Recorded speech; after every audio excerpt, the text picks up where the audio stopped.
చూస్ country delight, live better. ఇప్పుడే country delight app ని download చేసుకోండి.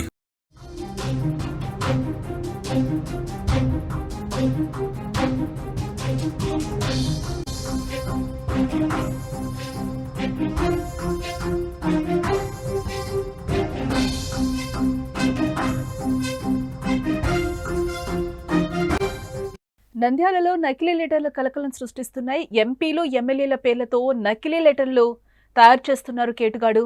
ఉద్యోగ బదిలీలకు, కొత్త ఉద్యోగాల కోసం విక్రయం, అలాగే తిరుమల దర్శనం కోసం కూడా ఫేక్ లెటర్స్ క్రియేట్ చేస్తున్నట్లుగా తెలుస్తోంది. ఫేక్ లెటర్స్ తో వేలాది రూపాయలు కాజేసినట్లుగా తెలుస్తోంది. వెంకటేశ్వర్లు నిందితుడిని పోలీసులు అరెస్టు చేసినట్లుగా కూడా సమాచారం అందుతుంది. నంద్యాల కేంద్రంగా ప్రజాప్రతినిధుల పేర్లతో నకిలీ లెటర్లతో సృష్టించి ప్రజలను మోసం చేస్తున్న వ్యక్తిని పోలీసులైతే ఇప్పుడు అరెస్టు చేశారు. ఎంపీలు, ఎమ్మెల్యేలు, ఎమ్మెల్సీల అధికారిక లెటర్లను పోలి ఉండేలా నకిలీ లెటర్లు తయారు చేస్తూ ఏకంగా ప్రజాప్రతినిధుల సంతకాలు కూడా ఫోర్జరీ చేసి వాటిని డబ్బు కోసం విక్రయిస్తున్నట్లుగా మనకి సమాచారం. ఉద్యోగ బదిలీలకు, కొత్త ఉద్యోగాలకు ఏకంగా తిరుమల దర్శనం కోసం తయారు చేసి వేలాది రూపాయలు కూడా ఆర్జిస్తున్నట్లుగా తెలుస్తోంది. చివరికి పాపం పండడంతో అడ్డంగా దొరికిపోయాడు నిందితుడు. వెలుగోడు మండలం గుంతకందాల గ్రామానికి చెందిన ఈ వెంకటేశ్వర్లని అదుపులోకి తీసుకుని విచారిస్తున్నట్టుగా తెలుస్తుంది. పోలీసుల విచారణలో వెంకటేశ్వర్ల నుంచి అనేక కొత్త మోసాలు రాబట్టినట్టుగా కూడా తెలుస్తోంది. ఇక ఇదే అంశానికి సంబంధించిన మరింత సమాచారం మా ప్రతినిధి కిరణ్ అందిస్తారు. ఎస్ కిరణ్, నంద్యాలలో నకిలీ లెటర్ల కలకలం ఏంటి, అసలు ఏం జరిగింది ఏంటి? నంద్యాల కేంద్రంగా ఉమ్మడి కర్నూలు జిల్లాలోని ప్రజాప్రతినిధుల లెటర్ ప్యాడ్లను నకిలీగా సృష్టించి దాన్ని డబ్బు కోసం అమ్ముకొని అంటే ఏదైతే డబ్బు కోసం అమ్ముకున్న వెంటనే అతను తిరుమల తిరుపతి దేవస్థానానికి లెటర్ అయితే అమ్ముకోవడం జరిగింది.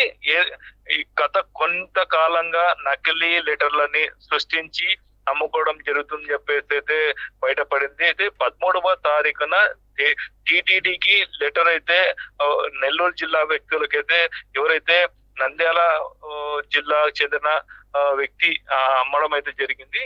అది కాస్త తిరుమల తిరుపతి దేవస్థానం వాళ్ళైతే గుర్తించడం జరిగింది.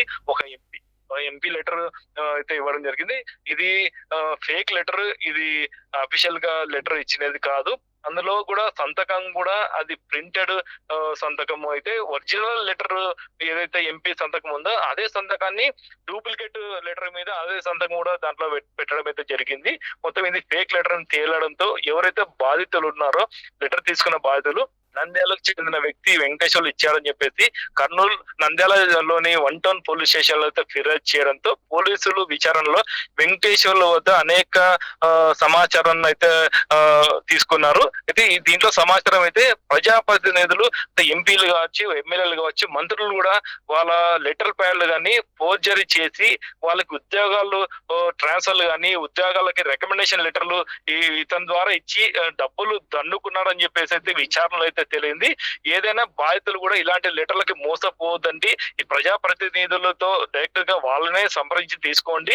ఇట్లా మధ్యవర్తుల దగ్గర తీసుకుంటే మోసపోతాం, మేము కూడా మోసపోయినామని చెప్పేసి వాళ్ళు కూడా బాధితులు కూడా కొంచెం మీడియా కూడా బయటపడడం జరిగింది. అయితే పోలీసులు అయితే విచారణలో అయితే అవాక్కయ్యారు. వెంకటేశ్వర్లతో పాటు వెంకటేశ్వర్లకు సపోర్ట్ చేసిన వ్యక్తులు చాలా మంది ఉన్నారు. వారిని కూడా అదుపులోకి తీసుకుంటామని చెప్పేసి పోలీసులు అయితే తెలుపుతున్నారు. అయితే దీనిపైన పూర్తి విచారణ చేసి ప్రజాప్రతినిధులకి ఏదైతే లెటర్ ప్యాడ్లు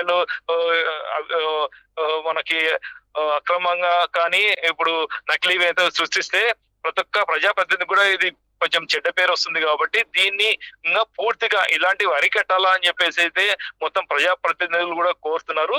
ఏదేమైనప్పటికీ కూడా దళారులను నమ్మొద్దండి, ప్రజాప్రతినిధులు నేరుగా వారి వద్దనే ఏదున్నా కానీ తీసుకోండి అనేది తెలుపుతున్నారు. ఇలాంటి కేవలం డబ్బు కోసం ఇలాంటి నకిలీ లెటర్ ప్యాడ్లు తయారు చేసి ఇలాంటి మోసాలకి పాల్పడుతున్న వ్యక్తులని మొత్తం వాళ్ళని కఠినంగా శిక్షించాలని చెప్పేసి బాధితులు కూడా తెలుపుతున్నారు. నంద్యాల ఎంపీ బైరెడ్డి శివబ్రహ్మ గారిది తిరుమల లెటర్, దర్శనం లెటర్ ఒకటి ఫోర్జరీ చేసి ఇక్కడ నుంచి నంద్యాల నుంచి పంపించారు. దాని అక్కడ పిఆర్ఓ గారు, మా పిఆర్ఓ గారికి తెలిసి జేఓ గారు తెలిపిన విషయం బట్టి అక్కడికి చెప్పారు.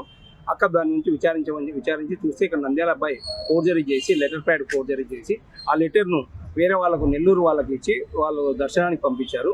అది కనుక్కొని అతన్ని పట్టుకొని వచ్చి ఇక్కడ సిఐ స్టేషన్కి అప్పచెప్పాము. సిఐ గారు కూడా కేసు రిజిస్టర్ చేశారు. ఇలాంటి దళారులను నమ్మి మోసపోవద్దు ఎవరు కూడా. ఏదైనా ఉన్నా కూడా తిరుమల దర్శనం కానీ ఇంకోటి ఏదైనా ఉన్నా కూడా అక్క లెటర్ వచ్చినప్పుడు అక్క ఆఫీస్ ఇక్కడ ఉంది, అక్క డైరెక్ట్ అక్క దగ్గరికి పోయి తీసుకుంటే బాగుంటుంది. ఇలాంటి దళారుల మాట విని మోసపోయి డబ్బులు పోగొట్టుకోకండి. ఇలాంటి జీవితాలు కూడా ఈ అబ్బాయి కూడా తప్పు చేస్తున్నాడు. ఇలాంటి వాళ్ళు ఎవరు తప్పు చేయకండి. అందరికీ నమస్కారం. ఈ రోజున బైరెడ్డి దినేష్ రెడ్డి అని చెప్పేసి నంద్యాల ఎంపీ బైరెడ్డి శబరి మేడం యొక్క పిహెచ్ పోలీస్ స్టేషన్లో ఫిర్యాదు చేయడం జరిగింది. అందులోని సారాంశం ఏమంటే, ఈ వెలుగొండ మండలం కొత్తగంద గ్రామానికి చెందినటువంటి ఈ వెంకటేశ్వర్లు తండ్రి చిన్న పుల్లయ్య అనే వ్యక్తి నంద్యాల ఎంపీ బైరెడ్డి శబరి మేడం గారి యొక్క సిగ్నేచర్ని లెటర్ ప్యాడ్ ఫోర్జరీ చేసి ఈ పూర్ణ చంద్రిక అనే నెల్లూరు చెందిన అనే ఆమెకి తిరుమల దర్శనం కోసము 13వ తారీఖున తిరుమల దర్శనం కోసం లెటర్ ఇవ్వడం జరిగింది. ఇప్పుడు ప్రజెంట్ అయితే ఈ వెంకటేశ్వర్ల మీద కేసు నమోదు చేశాము. ఫర్దర్ ఇన్వెస్టిగేషన్ ఏదైనా ఉంటే మీకు తెలియజేస్తాం.